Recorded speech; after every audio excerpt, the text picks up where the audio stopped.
a new band of rebels arose who were determined to carry the fight to Jerusalem. The Sicarii. To the Sicarii, anyone who wasn't fighting the Romans was a collaborator and worthy of death. Many were slain every day, and the fear men were in was worse than the calamity itself.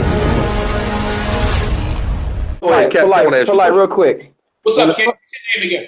Hey, this Captain Tazama Ahmad. Say that again, brother. Tazama. Peace, King. What's up? When the so-called white man kidnapped us from the western shores of Africa, and he brought us over here to the so-called Americas, right? Yes, sir. If an intruder came into the plantation and tried to kill one of the slaves, and the slave master came in and, let's say, rescued that slave from the intruder, does he now become a hero? And does that negate the fact that they still kidnapped us from the western shores of Africa? He's a hero to that individual, and it does not negate the fact that they kidnapped us from the west. And I would agree. So the fact that this brother's mother bore him through her womb does not negate the fact of what her lineage or her ancestry did to our people and what the punishment they have coming. That's simple and that's plain. I mean, you guys are kind of focusing on something like, go ahead.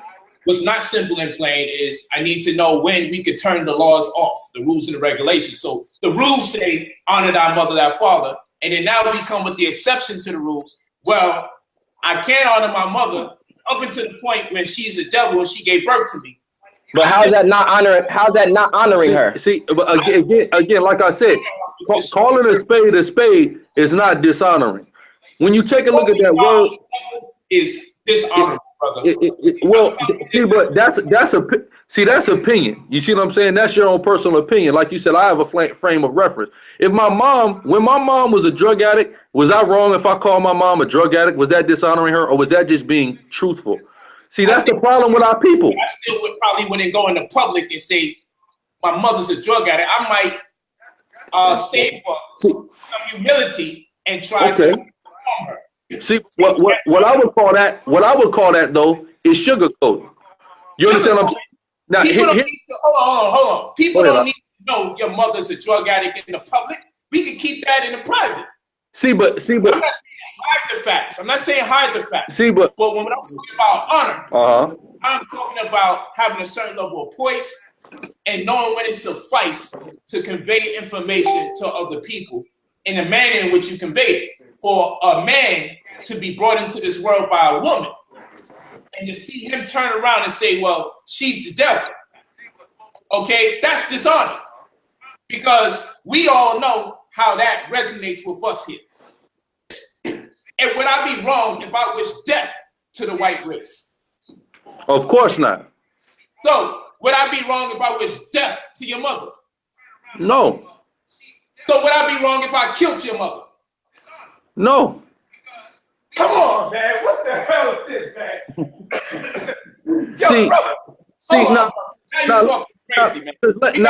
I gotta. You have to allow me to elaborate now, because here's the thing.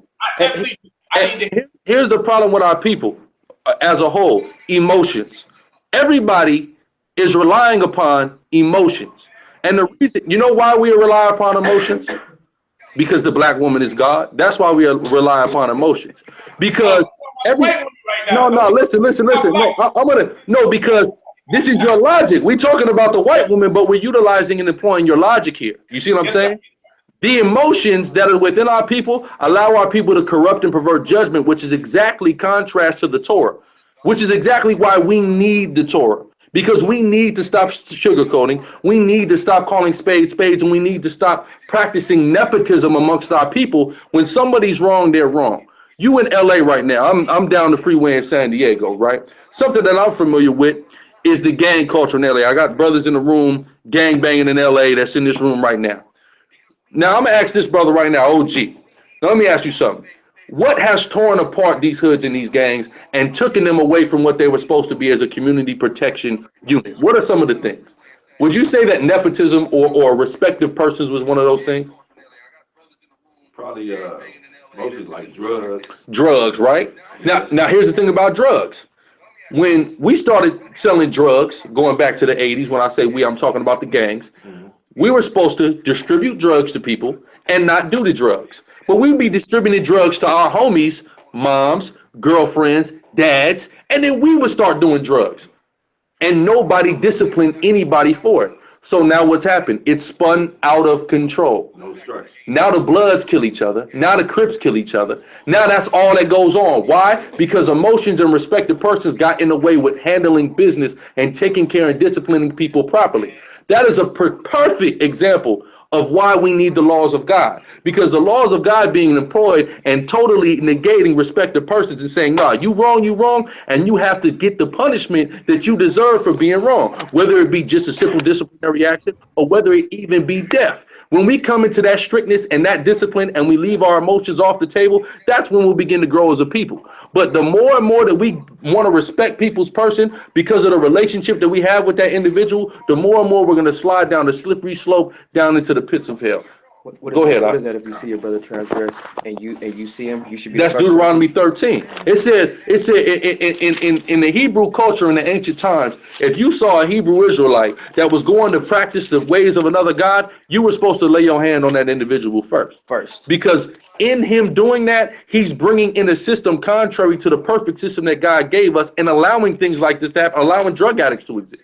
If we kept the Torah, it wouldn't be no drug addicts. It wouldn't happen because the Bible labels that as sorcery. But because we don't, we deal drugs, we do drugs, we go crazy, nothing happens. And now we're in this position now where you can't even trust your own homies in your own hood. And that's a cold game.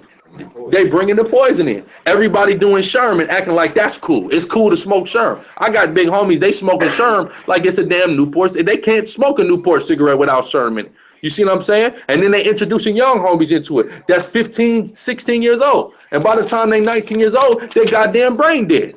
You know why? Because, oh, that's the OG homie. You can't say nothing to him. He done did this and that. Or that's such and such his little brother. I know he's a snitch, but that's such and such his little brother. So ain't nobody finna touch my little brother. And when that occurs, the hood is destroyed, period.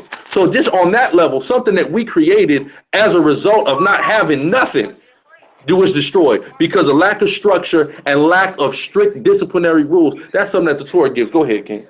This finna end it right here. Book of Deuteronomy, chapter 13, verse 6.